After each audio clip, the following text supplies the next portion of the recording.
Today's module, we're going to go over something called unions.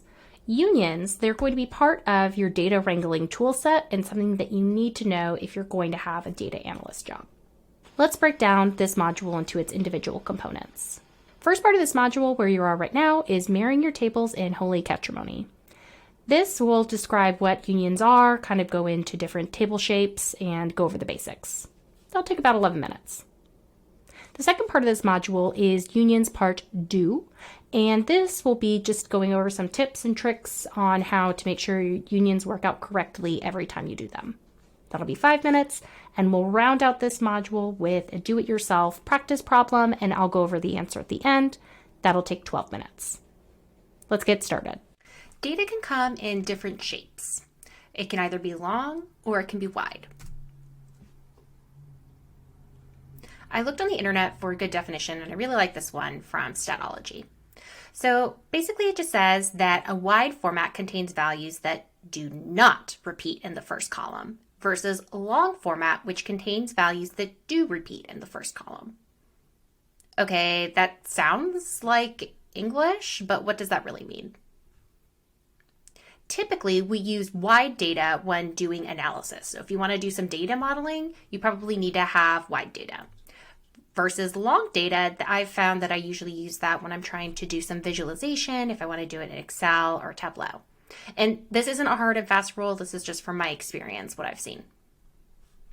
So here's an example of wide data. We have the owner and the different pets. And we see for Candace, she has 3, King, Jinx, and Rocky. Anna has 2, Milo and Otis. And Lexi also has 3, Bo, Kona, and Jogi. But we can see that for pet 3, Anna does not have a pet. She only has 2. So this is wide. If we were to flip this into long, what would that look like? This is long data. So now we see this first column owner, it's repeated 3 times. That's because I have 3 different pets, 1, 2, 3, King, Jinx, and Rocky. And then for Anna, we see that she only has 2, 1, 2, Milo and Otis. And then for Lexi, she has 3. So you can see it's the same, you're getting the same information, but how you prepare the data and how you analyze it is a little bit different. And the reason why we define it between long and wide is because based on what your use case is, you might need it to be wide, you might need it to be long. And so having that in your mind when you're preparing your data set, it's going to save you a lot of time. Unions make our data long. Unions work by stacking 2 data sets on top of each other. So here's an example. I have 2 tables. I have one with cat food and I have one with dog food. And let's just say I work at a vet and they say, I want to know how much sales we've had in pet food, not just cat, not just dog. So what I would like to do is just stack these 2 tables on top of each other, cats, then dogs, and then sum up the total sales by month. So what a union would do is it would do just that. It would stack this first one, it does cats plus dogs, and it equals this final table. So to union, the order of the columns must be the same. In certain coding languages, it will stack based on the column name. In Google BigQuery, it has to be by order. So let's just say I flipped month and product. It's not going to work out. It will run, but the information won't be correct. And the types of the stack column must be the same. So I couldn't have sales here as a number and then sales down here as a string. They all have to be the same data type. The actual name of the column doesn't matter. So this could be called cat product and that could be called dog product. That doesn't matter. It's just that the data type and what the order is needs to be the same. Okay, let's pop open Google BigQuery and take a look. So we're going to flip back to our taxi cab data. And we've always been working with our 2014 data. But in this example, I want us to find the number of passengers in the yellow taxi cab data by month for years 2014 and 2013. So if I just paste in this thing and then I do control click, okay, and then I open up this my Explorer. Once I click this, it's going to populate my project, BigQuery public data. And then if I scroll down, okay, and then it already has open New York taxi trips. And so if I'm looking at this, I see we have something called TLC within this database. There's these different tables in here. And then I can see here's my TLC yellow trips, and I can see that it's denoted by year. So each data set that I have is broken up by year. So 2014 only has 2014 data, 2013 only has 2013 data. I can see that here.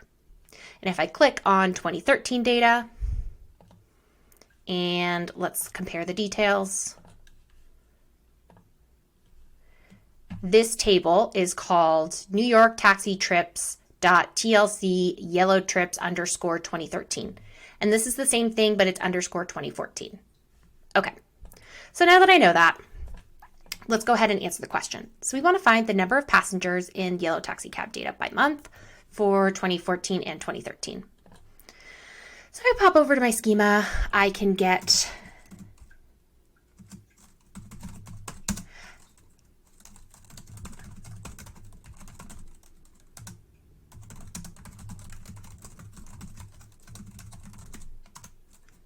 and then I want to sum my passenger count.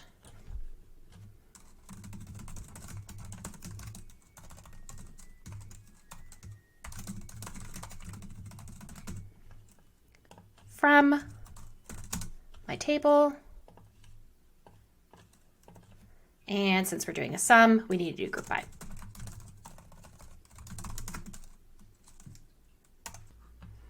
Okay, so I see I have my month and I have my passengers. Now, something that's going to happen is if I just go ahead and stack another data table on this, and I have the month and the passengers, I'm not going to know which year it is. So I also need to add in the year. See, when I'm doing just this table and I'm pulling it just from 2014, I know that it's 2014. But if I start to mix things up with it, now I don't know which month goes to 2014, which month goes to 2013. So let's go ahead and we'll just put in 2014 as year. And what did I just do here? Well, let's make it a number. What did I just do here? I just said, hey, BigQuery, this is a number, 2014. I want you to call it year, and it's a new column. Let's run it and see what happens. Oh, and since I added another column, I need to do group by 1 and 2. Okay, so I see the year is 2014, and then I have the different months. I have 12 values. That's great. There's 12 months. And then I have the total number of passengers. Okay, good. So I'm going to put a little note.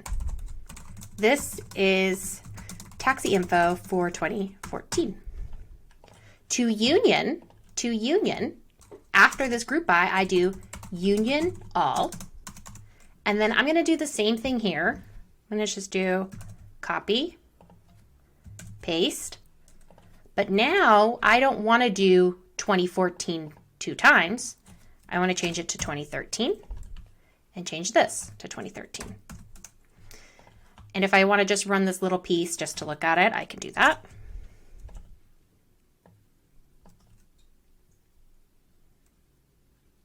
And let's really drive this point home. Let's do order by 1, 2.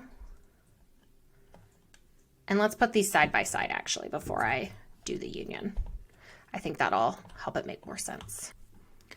Okay, so we're just going to try to keep this number in our mind. For January 2014, there was 23 million.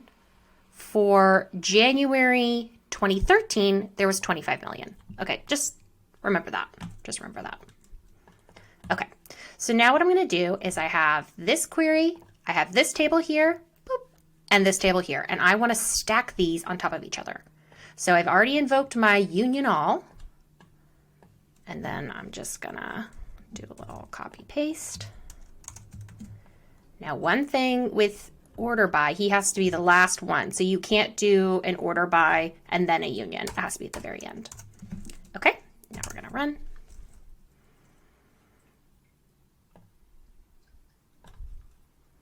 And then I see here's my year for 2013.